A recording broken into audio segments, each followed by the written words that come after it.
Lalu setelah menikah tinggal sama suami. Tinggal sama suami. Tapi komunikasi sama mama sama adik-adik? Mama langsung ganti nomor. Oh, Ganti nomor, terus dihubungin adik-adik juga. Waktu zaman itu kan belum pada punya HP sendiri-sendiri ya. Ada HP satu buat yang dipakai yang besar itu. Tak coba juga udah ganti nomor. Saya coba pulang ke rumah di Salatiga, katanya udah pindah.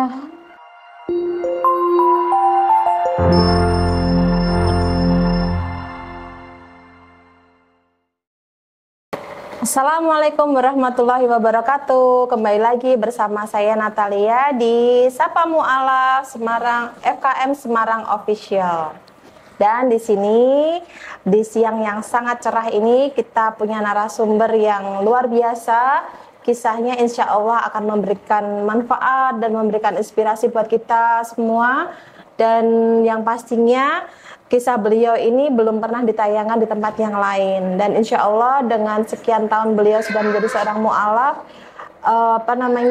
sudah semakin istiqomah. Mari teman-teman, mari sahabat semua, kita perkenalkan sahabat kita yang Sapa Mu'alaf kali ini adalah Mbak Septi. Assalamualaikum Mbak Septi. Waalaikumsalam warahmatullahi wabarakatuh. Mbak Septi, boleh tanya nama lengkapnya siapa? Septiani. Septiani. Septiani. Mbak Septi itu asli Semarang atau tinggal di luar Semarang? Tinggal di luar Semarang dan bukan asli Semarang. Bukan asli Semarang dan tinggal di luar Semarang. Tapi salah satu murid di sekolah mu'alaf sini ya Mbak ya? Iya. Alhamdulillah. Nah Mbak Septi, saya mau nanya, kan bukan orang Semarang dan bukan asli Semarang. Jadi orang mana nih Mbak? Kabupaten masuknya Semarang bukan? Kabupaten ya masuk Semarang, tapi kabupaten Semarang coret ya? Iya. Aslinya Kabupaten Semarang, sekarang tinggalnya di Ungaran. Di Ungaran. Kalau aslinya bukan Semarang, berarti dari mana? Ambarawa. Dari Ambarawa, Masya Allah. Jadi tetap masih merantau ya. Kalau dari kotanya kan Ambarawa. Iya. Merantau ke Ungaran. Namun untuk mencari ilmunya sampai Semarang ya. Masya Allah. Gimana Mbak Septi? Tadi dari mana? Dari rumah. Dari rumah. Dari rumah. Jauh nggak sih dari Ungaran ke Semarang? Kalau normal ya 45 menit. Tapi kalau misalkan saya sendiri yang bawa ya nggak sampai 45 menit. Wah, pembalap ya. Masya Allah. Mbak Septi, kita udah kenal sejak tahun berapa ya Mbak Septi ya? Oh, 2018 sih ya kalau nggak salah ya. 19. SMI pertama kan ya? Iya, SMA 2019 ya. Itu kalau 2018 itu saya belum yakin sih. Soalnya waktu 2018 kan saya syahadat ulang dengan Ustadz Kainama. Itu belum kenal iya, ya. Berarti belum Setelah itu ya, baru kita ketemu di SMP 1 itu ya, yang di Greenhouse itu ya. Alhamdulillah makin istiqomah loh. Kalau dulu Mbak Septi kenal saya seperti apa, mungkin juga lihatnya kayak gitu ya Mbak ya. Bismillah. Alhamdulillah. Jadi kalau saya lihat Mbak Septi pun juga dari yang dulu nggak seperti ini, sekarang alhamdulillah kan bisa seperti ini ya, semakin menutup aurat ya, alhamdulillah. Jadi 2019, 20, 21, 22, 23, 4, alhamdulillah 4 tahun ini ya, kita sudah kenal. Nggak terasa ya. Nggak terasa ya, yang tadinya kita nggak kenal ya Mbak ya, Iya. nggak kenal, nggak sayang, makanya nggak ta'aruf ya. Makanya betul. Setelah kita kenal, akhirnya kita ta'aruf ya. Nah Mbak Septi, perjalanan Mbak Septi sebagai seorang mu'alaf itu dulu agamanya apa awalnya? Awalnya saya Katolik. Katolik. Oh, Katolik di Ambarawa? Enggak, karena besar itu lama di Salatiga. Oh, lahir? Di Ambarawa. Lahir di Ambarawa, besar di Salatiga. Iya. Masih deketan lah.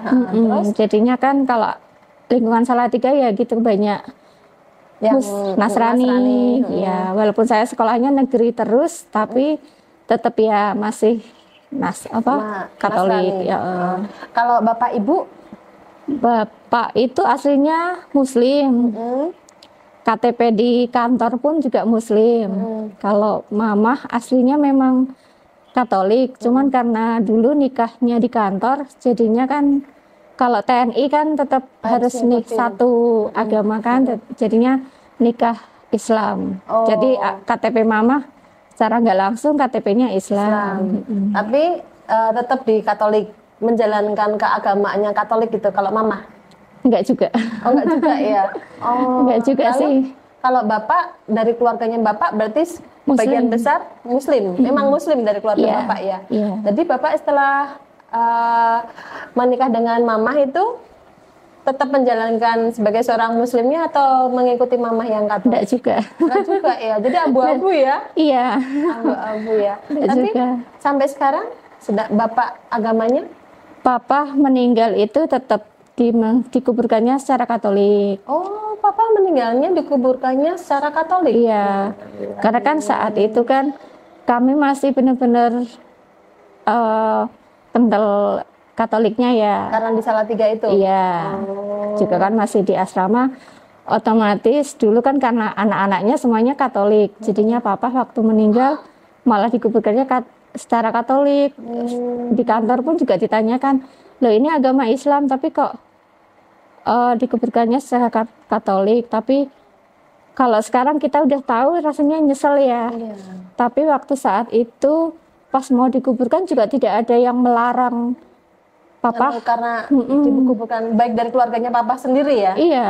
Oh, padahal papa sendiri secara keluarga, secara selama hidup bersama mama itu tidak menjalankan secara Islamnya maupun secara Katoliknya ya. Iya. Jadi tidak menjalankan dua-duanya, tapi mati dalam keadaan malah Katolik ya. Dan itu pun juga sebenarnya waktu mau meninggal itu saya itu pagi, waktu detik-detik papa mau meninggal itu pagi itu masih izin ke papa, "Pak, nanti tungguin kan saya kalau dipanggil di rumah kan Pepi ya, tunggu Pepi pulang ya, nanti sore Pepi pulang." Saya kan bilang gitu. Tapi ternyata papa itu meninggal tuh 11:30 siang. Oh, siang ya, Iya. pas libur ya. Jadi kan itu pun juga mama waktu tak tanyain nggak ada yang tahu kalau papa udah meninggal. Mama tuh masuk ke ruangan, kan kalau sudah mau meninggal itu biasanya ada kayak ruangan kaca tersendiri. Papa itu udah ditaruh di situ. Mama masuk lagi ke situ habis maem katanya. Masuk ke situ papa udah Nggak ada. Oh, Berarti meninggalnya di rumah sakit. di rumah sakit DKT Salatiga. Di DKT Salatiga. Itu Karena papa kan sakit apa? stroke udah lama. Oh, benar. Iya. Jadi memang stroke, lalu meninggalnya di rumah sakit, jadi di ICU-nya gitu ya? Iya, kayak ICU-nya gitu.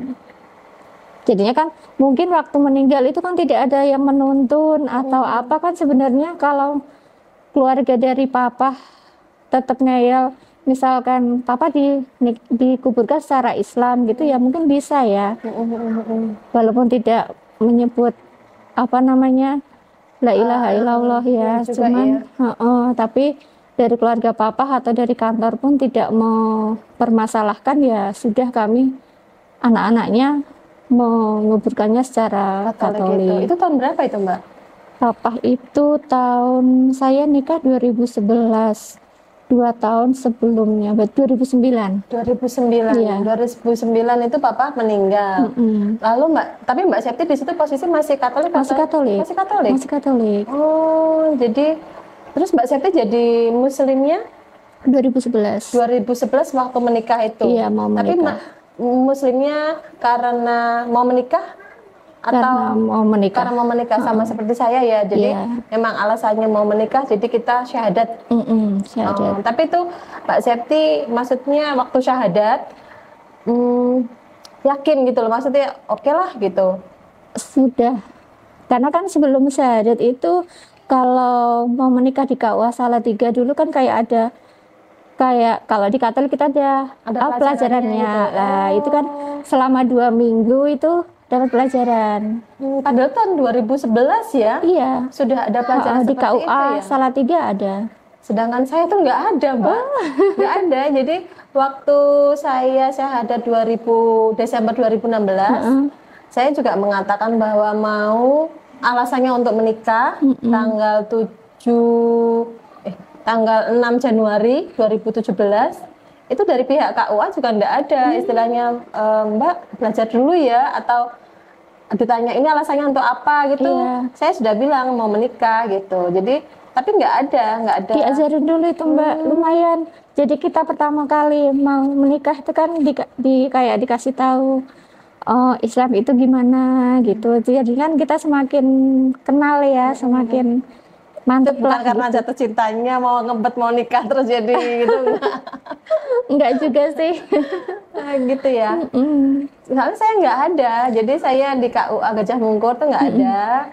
Padahal sama kepala KUA-nya nggak diarahkan juga. Lalu waktu di KUA Sawahan, karena saya kan dari keluarga Katolik juga, orang tua saya keluarga besar nggak mau saya menikah di Semarang. Akhirnya kan saya menikah di Surabaya juga nggak ditanya. Padahal kan mereka ada keterangan ya, datanya bahwa saya kan mualaf itu, tapi mereka nggak ada bimbingannya gitu, nggak ada. Tapi Masya Allah loh, jadi 2011 sebetulnya sudah ada ya. Ada. Jadi itu Kan tergantung. sampai itu Mbak kayak kalau surat baptis, terus surat yang krisma itu kan diminta. Iya diminta. Terus sama suruh minta surat keterangan juga dari Romo kalau Romo mengizinkan saya mualaf gitu. Oh, sampai segitunya? Ya kan saya juga cerita dulu waktu, apalagi mungkin karena saya terkenal kalau di lingkungan jadi anak mesdinar itu ya. Jadinya mungkin kayak di aboti, diberatin lah ya, ya gitu. Dari Romo pun ngapain sih, nanti tak carikan jodoh sini deh. Terus apalagi kan dulu deket ya sama salah satu Romo gitu. Mungkin sekarang nggak tahu deh dia di mana. Tapi itu sampai Romonya tuh, nah tak carikan jodoh di sini aja. Nah, enggak, Romo saya sama ini aja. Tapi dikasih. Dikasih. Pada akhirnya dikasih dari gereja surat mengizinkan Keterangan, menjadi mualaf. Oh, dari gerejanya juga mengizinkan ya. Terus diserahkan ke KUA juga. Padahal waktu itu ya namanya gereja ngaboti Mbak Septiani, karena Mbak Septi kan anak misdinar. Iya. Anak misdinar yang otomatis juga sering berkegiatan di gereja ya, namanya misdinar ya, karena misalkan Sabtu Minggu tuh banyak ya.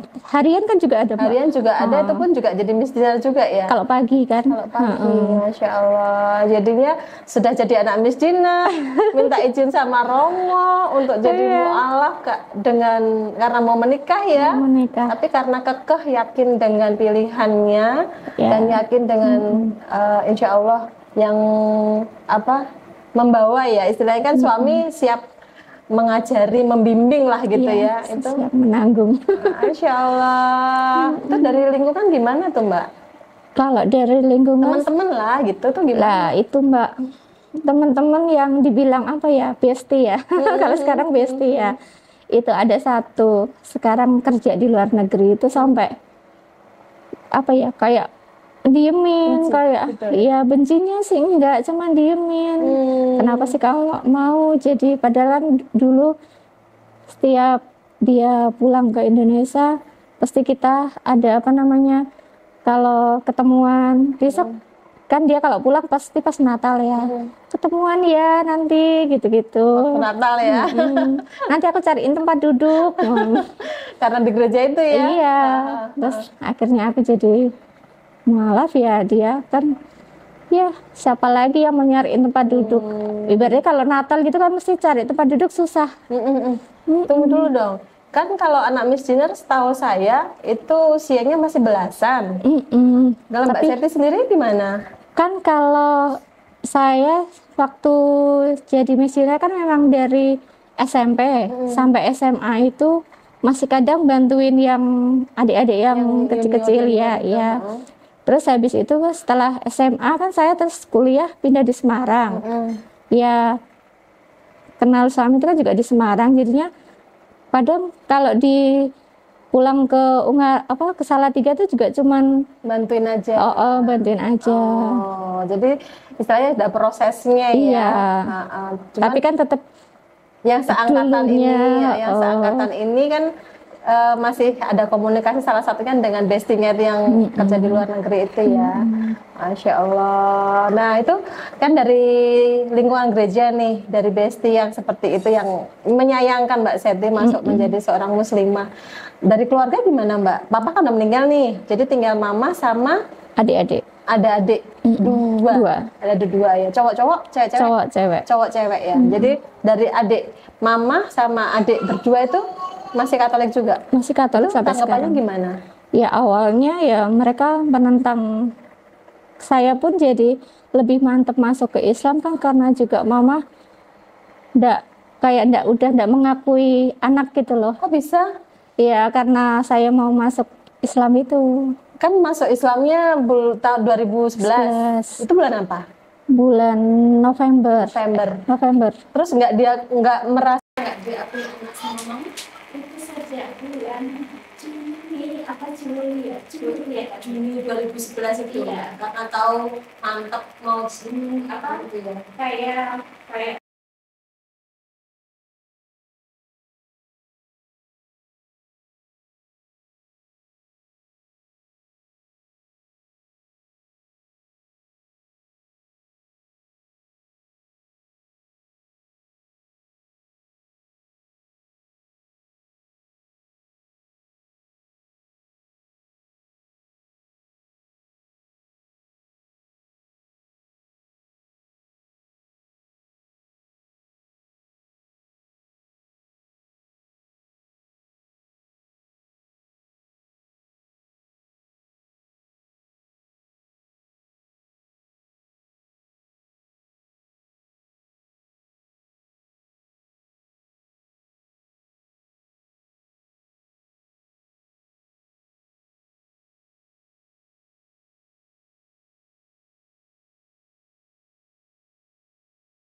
free itu kan jam 1-an. Bapaknya itu padahal pulangnya jam 2. Iya. Nah, dari Ungaran ke Salatiga itu kan 30 menit kalau bagi saya ya. Kadang nggak ada itu, bapaknya sampai tak bilang, Pak tunggu sebentar. Iya. Nah, terus beliaunya bilang, iya Mbak saya tunggu gitu. Kadang kalau saya misalkan jam 3 belum selesai, padahal kan aturannya bapaknya udah pulang ya. Terus saya bilang, Pak saya belum selesai. Iya nggak apa-apa, nanti langsung aja ke KUA, nanti saya tunggu, nggak apa-apa. Baik sekali bapaknya Iya ya. bapaknya baik. Pahalanya berlipat-lipat ini. Iya. Iya ya, berarti masih ngalir ya Mbak ya. Masih mengalir ya sama beliau Iya, ya, Masya iya Allah. karena juga beliau yang nuntun waktu syahadat sama apa Mbak ya namanya kalau di Islam itu Bayat. mudin atau apa ya? Eh, Bah, bayat untuk bayatnya kan ya, kita untuk ngucapin syahadatnya itu kan ya. mudin atau apa gitu, sama takmir masjidnya. Ya itu sama bapaknya itu jadi saksi juga. Masya Allah. Sama keluarga dari calon suami atau Enggak, suami aja? sama temen kuliah. Sama teman kuliah. Calon suami malah nggak ada. Ada. Ada juga ya ikut menyaksikan juga Iya. di KUA Salatiga itu ya. Salatiga. Masya Allah. Terus jadi setelah Mamah memutuskan kamu udah nggak tak anggap anak, kan Mbak Septi tetap jalan tuh untuk persiapan pernikahannya. Nah waktu menikah di Semarang. Di Semarang di tempat suami. Oh, terus orang tua gimana? Mama sama saudara gimana? Ya sudah saya kabari, Mah besok saya tanggal 10 mau nikah gitu. Terus ya enggak ada komen, enggak ada apa. Terus kami juga ke rumah. Ini tanggalnya Mah, tak gituin. Tuh, Mama malah tanya gini, "Ya kamu tuh isa-isanya cari tanggal sendiri, isa netapin tanggal sendiri, wes pinter sih." Gitu. Terus saya bilang ada yang bantuin Mah gitu. Karena kan memang yang sebelah itu kan Jawa ya, orangnya kan Jawa, jadinya dia tetap apa ngitung-ngitung ke atau apa dia bisa, jadinya ini ada yang ngitung ke Mas tak gituin. Ya wes karepmu, Mama nggak datang gitu. Tapi memang nggak datang. Iya nggak datang, malah yang datang nenek dari Sulawesi.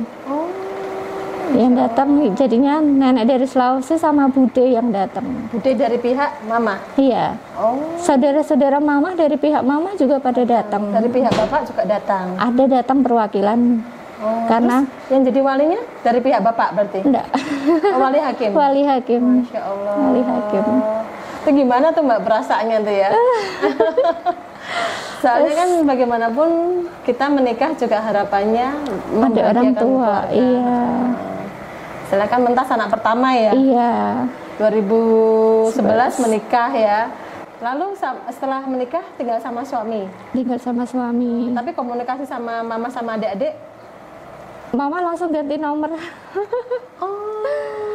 Ganti nomor terus dihubungin adik-adik juga. Waktu zaman itu kan belum pada punya HP sendiri-sendiri ya. Ada HP 1 buat yang dipakai yang besar itu. Tak coba juga udah ganti nomor. Saya coba pulang ke rumah di Salatiga, katanya udah pindah. Tapi saya tanya di Pindah kemana? enggak tahu, bilangnya gitu, enggak tahu. Terus ada juga tetangga yang ibaratnya dulu deket sama saya ya, masa sih pindah sih Mbak? Enggak, itu loh, Mama tuh nggak mau nemuin kamu, digituin. Masih ada di situ, nanti kalau pindah tak kabarin gitu. Terus masa nggak mau nemuin Mbak? Lah kalau apa mau di sini sehari, nanti kalau pas Mama keluar baru temuin. Oke. Terus, boleh Mbak? Ya boleh. Ya pernah aku sampai sehari di tempat mbaknya itu yang tetangga lah gitu. Tapi Mama pas keluar, ya ngapain di sini gitu itu. Masih ada rasa kecewa dari orang tua ya. Iya. Dan saudara jadi ikut-ikutan gitu ya. Iya. Terus tapi sampai sekarang masih seperti itu. Alhamdulillah, 2 tahun yang lalu kita udah ketemuan, udah ya walaupun sampai sekarang hanya sebatas say hey by WhatsApp, tapi ya sudah alhamdulillah. Alhamdulillah sudah mencair lah ya. Iya. Jadi sekarang 2023 ya, berarti 2021. 2002. 2021 apa 2022? 2022. 2022, berarti setahun yang lalu ya. Iya. Berarti setelah 11 tahun. Iya. Ya kan 2011, 2022 kan 11 tahun. 2 lebaran ini berarti Mbak? Berarti 2000. dua lebaran ini? 2 Berarti lebaran ini 2022, iya 2022. Kan ini 2023 kan? Berarti 2022 baru ketemu ya. 11 tahun terpisah sama Mama sama adik-adik tuh gimana tuh, Mbak?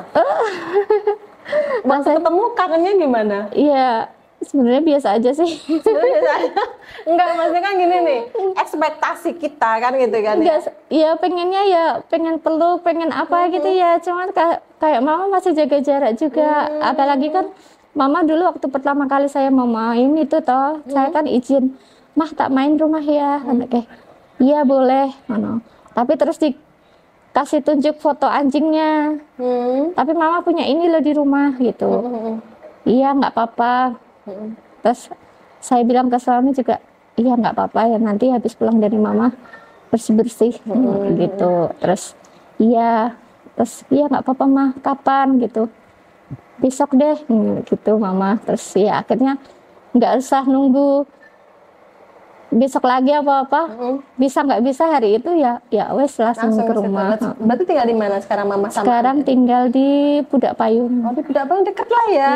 Adik-adik juga di situ. Iya, jadi satu. Alhamdulillah. Jadi langsung ketemu semuanya ya. Ada Mama, ada adik-adik ya. Tapi semuanya baik ya. Alhamdulillah baik. Masih tetap pada keyakinannya mereka. Iya. Oh. Masih Katolik juga. Aduh, sayang juga ya. Iya. Mohon doanya juga. Amin. Karena ya walau-walam lah ya, Bapak kan pada dasarnya beliau Muslim. Iya. Walaupun dimatikan dalam kondisi Nasrani, insya Allah kan iman beliau tetap di Muslim ya. Semoga ya. Insya Allah ya. Jadi Allah yang doa-doa dari anak-anaknya jika Muslim kan masih nyambung ya, insya Allah ya, doa anak yang soleh, soleha itu kan insya Allah nyambung.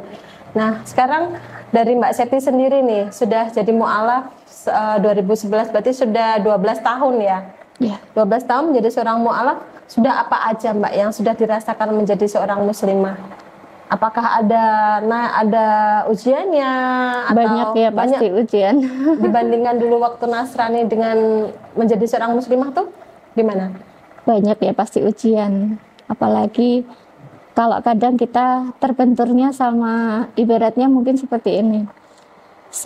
Kalau di Nasrani kan kita baca Alkitab pun gampang ya. Iya. Nggak perlu pakai ada harus berhenti di sini, harus panjangin di sini gitu, iya kan. Asal baca aja sudah kita bisa langsung ngerti artinya. Lah sedangkan kalau kita baca Al-Qur'an, kalau salah baca juga katanya artinya beda. Beda panjangnya juga artinya beda ya. Jadinya takutnya di situ.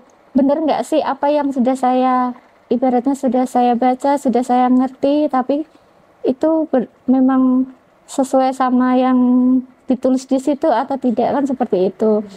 Cuman semakin kesininya ya itu kan juga ada yang kayak ustadz saja itu juga mengatakan karena ya sebisanya kita, Allah juga maha mengerti gitu. Tapi ya kita sebagai mu'alaf juga pengennya ya yang bener ya. Mumpung masih baru ya. Ya pengennya yang bener, tapi ya itu susah. Iya betul, nggak apa-apa lah. Susah juga. Karena kan kita juga menjadi seorang muslimah bukan dalam usia yang kecil. Iya. Nah, kita bukan turunan dari bapak ibu kita yang mendidik kita secara muslim dari kecil kan ya. Jadi ya insya Allah seperti yang disampaikan tadi Ustadz Ustazah juga menyampaikan bahwa Allah maha tahu gitu. Lalu sampai sekarang kalau secara keilmuan gimana Mbak? Apakah sudah mantep yakin dengan Islam? Lalu apapun ujiannya Allah pun juga maksudnya kita yakin gitu dibandingkan dengan yang dulu gitu. Insya Allah yakin Mbak. Yakin dan mantap dengan keislamannya ya. Alhamdulillah. Sedangkan Mbak Septi sendiri sekarang usahanya apa Mbak? Usaha kalau di rumah ya bantu-bantu bikin roti, bikin kue gitu. Oh, jualan apa jajanan gitu ya? Iya, Oh, dan dititip-titipin gitu? Atau by order? by order dan dititipin juga. Oh, by order dan dititipin. Nah, mungkin teman-teman di luar sana bisa jadi kalau misalnya membutuhkan snack berupa kue, jajanan, apapun berarti Mbak Septi bisa gitu ya? Bismillah. Itu kalau teman-teman di luar sana mau membantu Mbak Septi, ya kita kan saling membantu secara muslim. Jadi kalau kita misalnya tidak bisa membantu secara materi langsung, kita berkebutuhan untuk butuh snacknya, untuk menghubungi Mbak Septi itu di nomor berapa? Bisa disampaikan? Bisa di order di 0857 27 1095. Di Google Map juga ada. Ada namanya Gavaro Gavaro Snack. Cook and Bakery. Oh, Gavaro Cook and and Bakery. Bakery. Oh, Masya Allah. Nah, Mbak Septi, ini satu lagi nih yang ingin saya tahu dari Mbak Septi. Kita kan kenal memang baru 4 tahun ini ya, tapi saya lihat memang perjuangan Mbak Septi itu luar biasa. Dari mungkin saya masih kalah ya secara istiqomahnya ya. Insya Allah kita bisa sama-sama lebih baik ke depannya ya. Nah, Insya Allah. di sini Mbak Septi yang masih mengganjal sebagai seorang mu'alaf sendiri, bagi Mbak Septi itu apa? Mengganjal itu kalau saya mungkin ya itu tadi, kita Islam tidak dari lahir, jadinya lidah itu sepertinya sudah kaku ya. Kalau dibilang suruh dibengkok-bengkokin lagi kok kayaknya susah gitu. Apalagi kalau waktu belajar seperti Iqra atau apa itu kan memang harus sesuai dengan Taksinnya itu ya. ya. Lah itu yang bagi saya yang masih sulit gitu. Yang menjadi kendala saat ini. Iya. Tapi kan untuk belajarnya tetap ya Mbak ya. Ya harus Semangat tetap ya. belajar. Kalau enggak nanti nggak Semangatnya kan tetap sampai-sampai. ya, bener sih. Nggak Iya sih. selesai-selesai. Bener sih ya. Karena memang kita, tapi saya tuh senangnya gini Mbak Septi. Kalau dulu saya pribadi kan berpikir bahwa setelah jadi muslim, pengen belajar baca Al-Quran, itu akan mudah gitu ya. Seperti Mbak Septi bilang kan baca Alkitab, baca gitu aja kita udah tahu, nggak ada panjang pendeknya. Sedang baca Al-Quran kan ada panjang pendeknya. Saya pun juga baru ngeh sekarang bahwa iya bener juga ya harus ada panjang pendeknya. Tapi karena kita belum bisa belajar Latinnya aja masih susah ya. Iya. Apalagi huruf Arabnya kan makin susah. Akhirnya saya baca terjemahan. Saya baca terjemahan ya seperti saya baca Alkitab gitu. Insya Allah kalau dulu saya berpikirnya gini, aku udah cepat bisa gitu. Saya harus cepat bisa. Tapi ternyata saya mulai berkeyakinan gini, Allah kan lebih menyukai hambanya yang belajar tartil. Iya. Gitu kan, lebih menghargai, nilainya kan 2 dibandingkan yang lancar nilainya 1. Ya niatnya saya tetap saya mau belajar dengan lancar.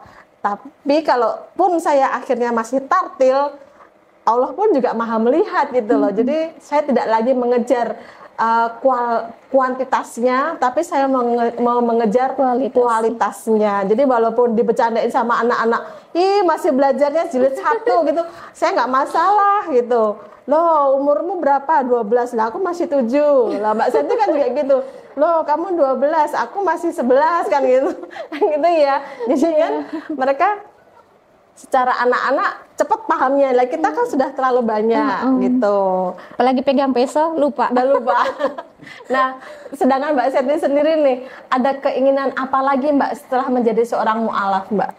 Pengennya ya semakin apa ya Mbak, kayak teman-teman yang di luar sana yang kayak malu, apalagi nggak mau datang ke kajian. Bagi saya tuh kok eman-eman gitu loh, bilangnya masih ini masih itu, cuman kan kalau nggak diselok ke itu kapan lagi gitu loh. Masya Allah. Kadang kalau saya ngajak teman, maaf Mbak, besok masih kerja, saya belum pulang kerja, gitu rasanya ya Allah. Sedih ya. Padahal kita datang ke kajian ilmu itu kan manfaatnya banyak sekali ya. Daripada kita menjenguk 1000 orang sakit, Iya. Kita datang kajian ilmu, kita dapat ilmu, dapat karomah dengan bertemu dengan guru, dapat silaturahim dengan teman-teman ya. Itu Masya Allah loh Mbak Septi ini. jadi tadi ya soal pekerjaan kan membantu apa berjualan ya gitu. Lalu apa namanya sekarang anaknya dua, masih kecil-kecil juga ya. Semoga dapat dilancarkan. Amin. Dilancarkan karena ada yang istimewa ya.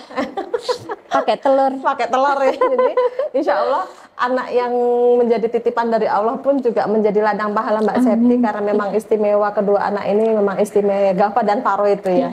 Lalu ada keinginan Mbak Septi untuk belajar bisa lebih istiqomah lagi, baik yang muslimah maupun yang mu'alaf, semangat datang kajian ilmu gitu ya Mbak Septi. Satu lagi Mbak Septi, kesan pesan ataupun semangat Mbak Septi untuk tetap dalam Islam apa? Sampaikan sama teman-teman. Apa ya Mbak? Semangat itu memang perlu apa ya namanya, dipupuk terus ya. Karena kalau kita cuman misalkan di rumah, kayak kemarin ibaratnya seminggu saya full di rumah karena memang yang kecil butuh kontrol terus, dan jadwal dokter kan memang visit dokter ini seminggu apa, yang minggu kemarin itu kan 3 kali harus visit dokter. Itu kita nggak berangkat kajian, bener-bener nggak berangkat kajian, itu pun rasanya ya Allah, kok nggak ada yang dicas, kok nggak ada yang apa namanya, maksudnya tuh kayak kangen gitu, apalagi ya sama Ustazah, kok lama nggak kelihatan, nggak, kan pasti kadang kita juga rasanya kangen ya. Ya itu kita pengennya kalau namanya semangat untuk belajar itu ya memang harus terus continue. Kalau misalkan kita berhenti sebentar aja, pasti terlena dengan berhentinya, pasti nggak mau belajar lagi. Jadinya kalau buat teman-teman yang mu'alaf ya, ayo kita berangkat sekolah bareng-bareng, walaupun misalkan nggak continue sekolah ya, bermajelis walaupun sekali 2 kali, pasti rasanya nanti kangen deh. Betul, percaya banget. Alhamdulillah.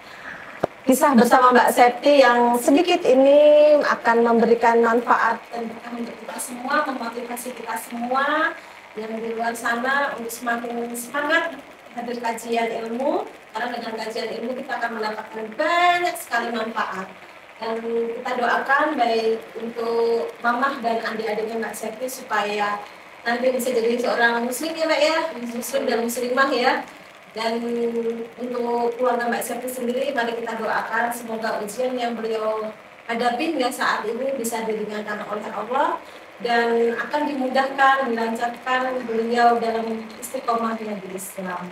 Baik sahabat mu'alaf, kajian kita hari ini, sesi kita hari ini Sapa Mu'alaf bersama FKM Semarang Official. Hari ini kita selesaikan dan kita akan tunggu narasumber berikutnya yang dengan kisah yang luar biasa. Wassalamualaikum warahmatullahi wabarakatuh.